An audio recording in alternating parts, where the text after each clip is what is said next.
Assalamualaikum warahmatullahi wabarakatuh. Namo Buddhaya. Shalom. Om Swastiastu. Halo semuanya.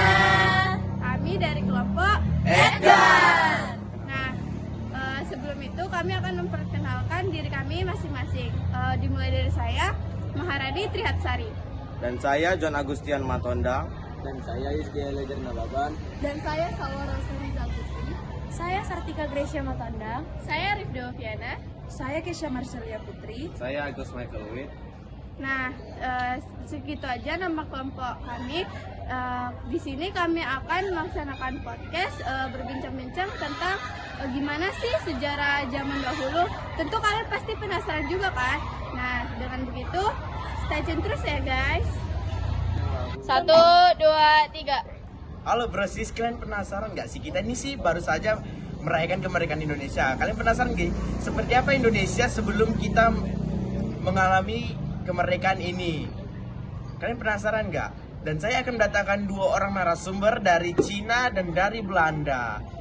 Simak videonya.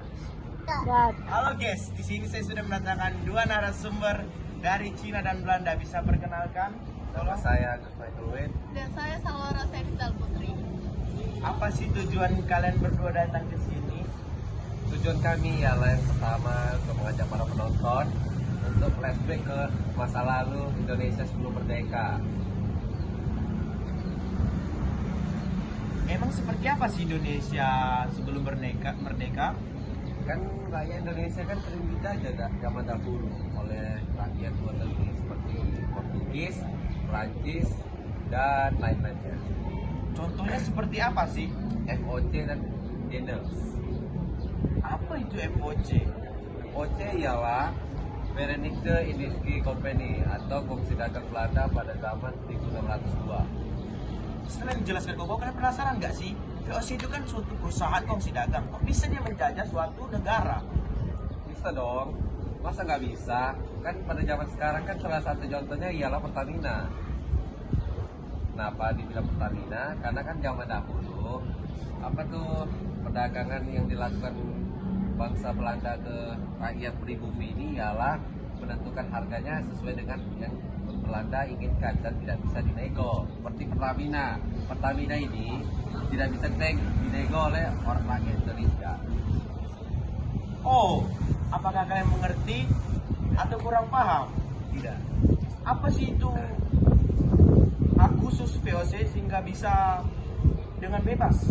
Hak khususnya ialah hak oktroy yang diberikan oleh pemerintah Belanda, yaitu salah satunya bisa mendeklarasi perang ataupun mengajak perdamaian, memonopoli rempah-rempah, serta meminoritis sekitaran Belanda. Nah, setelah yang dijelaskan oleh Koko, kita akan nanya pada Mbak ini, orang yang paling sukses pada saat penjajahan VOC di Indonesia. Silakan. Siapa sih orang yang paling sukses menjajah Indonesia? Herman William Dendels. Herman William Dendels adalah seorang politikus dan seorang jenderal Belanda yang menjadi Gubernur Jenderal Hindia Belanda yang ke-36. Dendels adalah seorang perwira tinggi yang pandai cakap dan mengurus administrasi sekaligus pertahanan perang. Apa sih pangkat Dendels itu? Dan apa bedanya Dendels dengan pemerintahan sekarang? Kalau pemerintah sekarang itu kan presiden ya. Presiden itu menguasai suatu wilayah yang sudah terdiri nama, contohnya Indonesia. Jika Dendels itu menguasai satu daerah saja, contohnya Pulau Jawa. Kalau saya boleh tanya nih, siapa sih yang menyuruh si Dendels ini datang ke Indonesia dan apa tujuannya? Orang pertama yang nyuruh Dendels ke Indonesia adalah Napoleon. Apa sih kebijakan-kebijakan yang diterapkan oleh Dendels di Indonesia semasa dia menjajah? Kebijakan Dendels yang pertama adalah mendirikan benteng-benteng pertahanan baru. Yang kedua mendirikan pos, yang ketiga adalah meningkatkan jumlah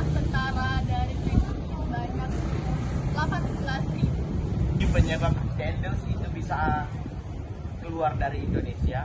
Penyebabnya adalah dia menjual tanah pertanian rakyat untuk kepentingan dia diri sendiri. Terbitlah perjanjian Tuntang. Perjanjian Tuntang adalah penyerahan kekuasaan atas Belanda kepada Inggris yang terdiri dari Nusantara, pangkalan-pangkalan yang dimiliki Belanda. Setelah kita dilanda topan, kita kejatuhan 3 orang misterius, guys, yang berasal dari Inggris, Portugis, dan Spanyol. Halo guys, kita perkenalkan dari ujung kanan saya. Silakan. Perkenalkan, nama aku Kesha Marcelia Putri.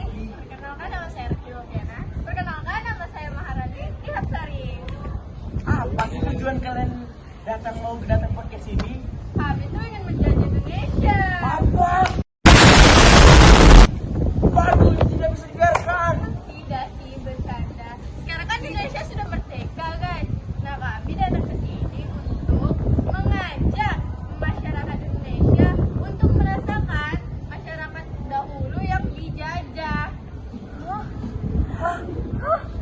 Seperti apa sih? Nah, setelah kehancurannya EIC dan kematiannya Raffles, Belanda kembali datang ke Indonesia dengan mencetuskan sistem tanam paksa. Kalian penasaran nggak sih? Apa itu sistem tanam paksa? Ayo. Sistem tanam paksa itu adalah sistem yang mewajibkan masyarakat Indonesia untuk memberikan lahannya sebesar 1/5 atau 20% dari total luas tanah.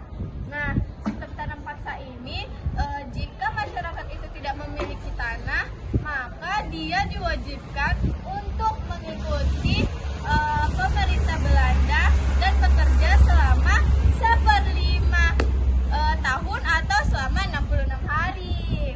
Wah, kejam sekali ya. Siapa sih orang yang menciptakan sistem kerja paksa itu?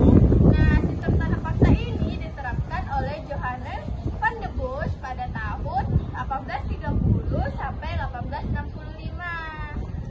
Apakah sistem itu berdampak baik atau buruk bagi keadaan masyarakat? Sistem tanam paksa ini punya dampak positif maupun dampak negatifnya bagi masyarakat Indonesia. Dampak positifnya bisa dilihat petani-petani zaman sekarang itu pandai dan lihai dalam memproduksi atau menanam tanaman-tanaman baru. Dan apa dampak negatifnya?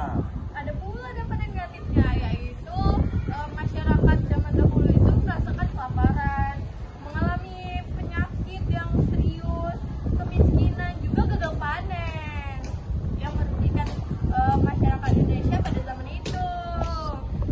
Tokoh-tokoh apa sih yang nggak setuju dengan sistem tanam paksa ini? Ada tokoh Belanda yang tidak setuju pada sistem tanam paksa itu. Salah satunya yaitu De Westdekker. Kenapa De Westdekker tidak setuju? Karena baginya itu tidak tahu. Baginya itu dia tidak tahu. Ya guys, sebentar, baca dulu ya guys. A few moments later. Nah, kenapa si De Westdekker ini nggak setuju? Nggak setuju? Apa alasannya dia? Nah, De Westdekker ini pernah membuat satu buku yang berisi tentang tuntutan kepada pemerintah kolonial untuk lebih memperhatikan masyarakat Hindia Belanda. Jadi De Westdekker itu memberi saran kepada pemerintah kolonial untuk lebih memperhatikan masyarakat Hindia Belanda. Oh, jadi kan pasti tahu kenapa sistem tanam paksa diberhentikan dan digantikan oleh zaman ekonomi liberal. Apa sih itu zaman ekonomi liberal dan kenapa? Zaman ekonomi liberal itu adalah Apa? sistem yang mengembangkan atau memberikan kebebasan terhadap suatu pelaku dalam bersaing secara bebas maupun berinovasi secara bebas. Oh, gitu. Oh, nah di video sebelumnya kan itu tanam paksa dihapuskan dan digantikan oleh zaman ekonomi liberal. Apa sih itu zaman ekonomi liberal dan kenapa bisa dihapus sih sistem tanam paksa itu, dan apa sih tujuan dia itu sebenarnya menghapus? Nah, sistem ekonomi liberal itu diciptakan oleh John Adam Smith.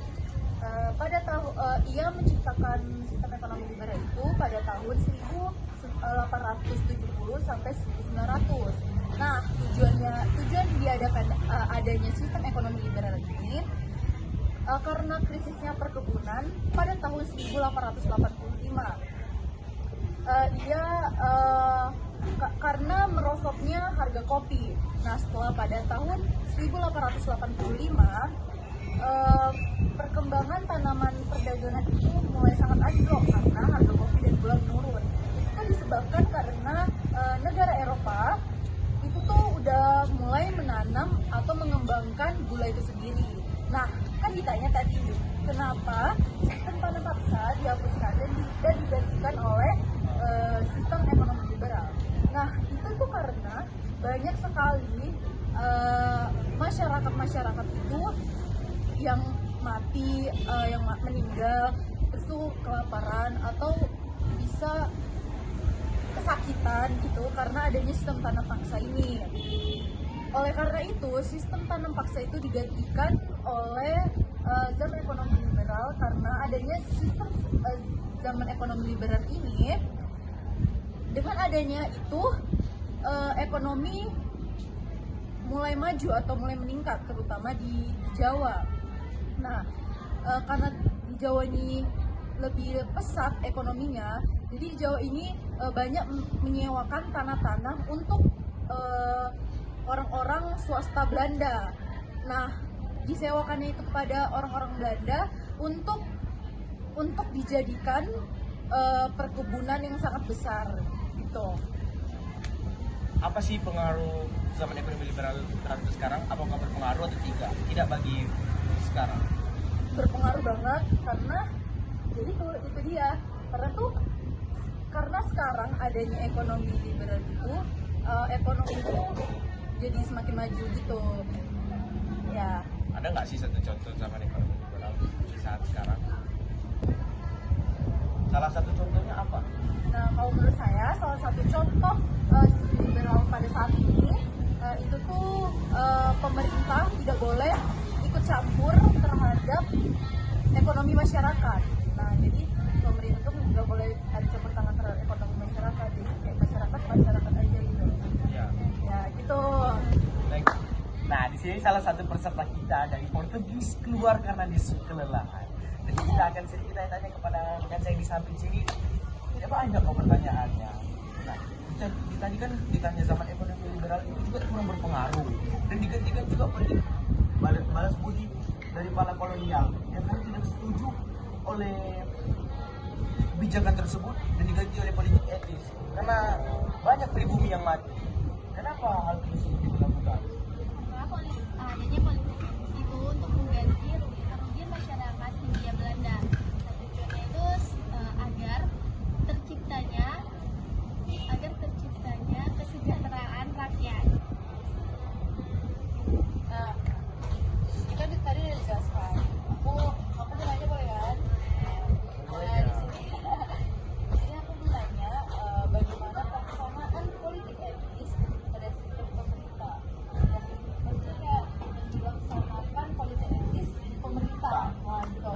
Dilaksanakan politik etis pemerintahan itu ada integrasi, reformasi, kesejahteraan, keperwakilan, dan dalam kebijakan pendidikan juga ada. Nah, di sini kan pasti ada sih. Siapa sih? Pasti di sini. Siapa sih tokoh yang sangat berpengaruh di politik etis? Kalian penasaran nggak sih? Banget sumpah. Wow, coba dong jelasin. Nah, yang pengaruh itu adalah Siapa? Dues Dekker. Oh itu ya, oh my god. Dekker atau Multatuli. Nah, dia di situ menjelaskan tentang kesengsaraan masyarakat Hindia Belanda yang terhimpit pada kolonial bangsa Belanda. Ya, halo guys. Di sini saya sudah mendatangkan salah satu narasumber kita yaitu dari Inggris. Siapa namanya? Perkenalkan, nama saya Sartika. Ya, apa motivasi Anda sehingga datang ke podcast ini? Nah, jadi saya akan menjelaskan tentang sedikit kongsi dagang yang mewakili kerajaan Inggris. Ya, Komisi Kerajaan Inggris. Apa itu salah satunya? Salah satunya itu ada AIC. Apa itu AIC? Itu suatu organisasi dari mana? Dan apa sih? Siapa sih yang membentuk dia? AIC itu kepanjangannya East India Company. Yang membuatnya sendiri adalah Dan Thomas Smith. Nah, tujuan AIC sendiri itu merupakan komisi perdagangan yang mewakili kerajaan Inggris untuk memonopoli perdagangan di bagian pantai barat Sumatera. Kenapa sih Inggris mau datang ke Indonesia? Bukannya itu termasuk suatu negara berkembang pada saat zaman itu? Nah, jadi benar memang adanya Inggris itu merupakan negara yang kaya dan makmur. Tapi mengapa dia harus tetap menjajah negara kita ini? Nah, karena di Indonesia ini, di negara kita yang tercinta ini, kita memiliki yang namanya rempah-rempah, teman-teman. Nah, rempah-rempah ini itu tuh gak mereka miliki di negara mereka. Jadi mereka kayak pengen dapetin rempah-rempah kita itu. Nah, dengan cara apa? Dengan cara menjajah. Kenapa mereka nggak beli? Karena pada zaman itu rempah-rempah itu memiliki sebutan seperti emas karena rempah-rempah itu sama nominalnya dengan harga emas pada zaman itu. Nah, di sini kan komisi dagang Inggris masih sangat bagus.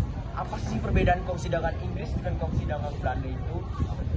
Oke, nah jadi perbedaan AIC dan VOC sendiri itu merupakan yang pertama, AIC itu didanai oleh pemerintah. Nah, kalau misalnya VOC, dia itu didanai oleh saudagarnya sendiri. Jadi bisa dibilang pangkat si AIC ini lebih tinggi daripada VOC. Beda. Nah, di sini kan kita sudah bertanya-tanya sedikit tentang perusahaan AIC. Dan kalian penasaran nggak sih siapa sih yang datang ke Indonesia, orang yang sangat berpengaruh? Kalian penasaran nggak?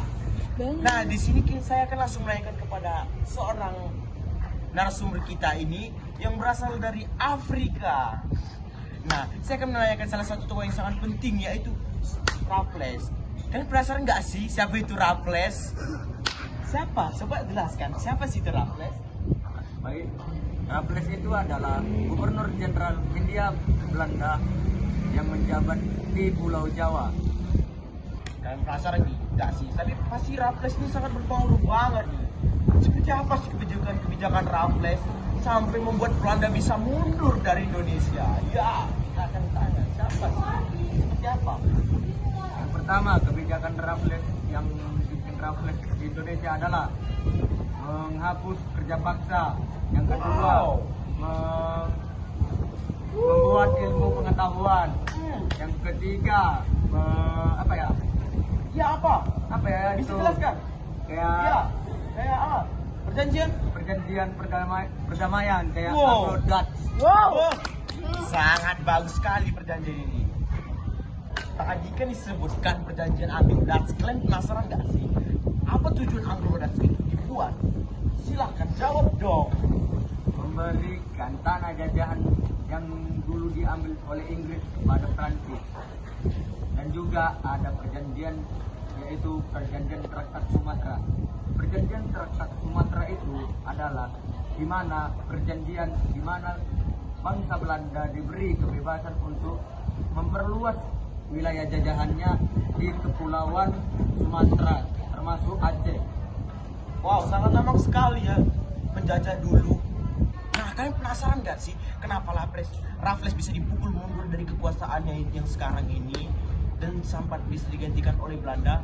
Tuh, coba jelaskan. Karena Raffles, karena faktor kemundurannya dari datang ke Indonesia atau Pulau Jawa ke Pulau Sumatera kemana aja itu, karena pada zaman dahulu masyarakat Indonesia belum mengerti apa-apa, cuma tahu hanya disuruh kerja tanam paksa, disuruh ini kerja rodi.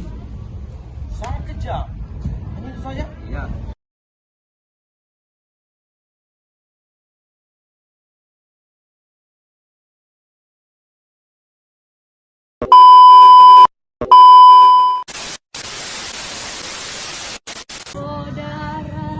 Satu, dua, tiga. Diam ya. Mundur.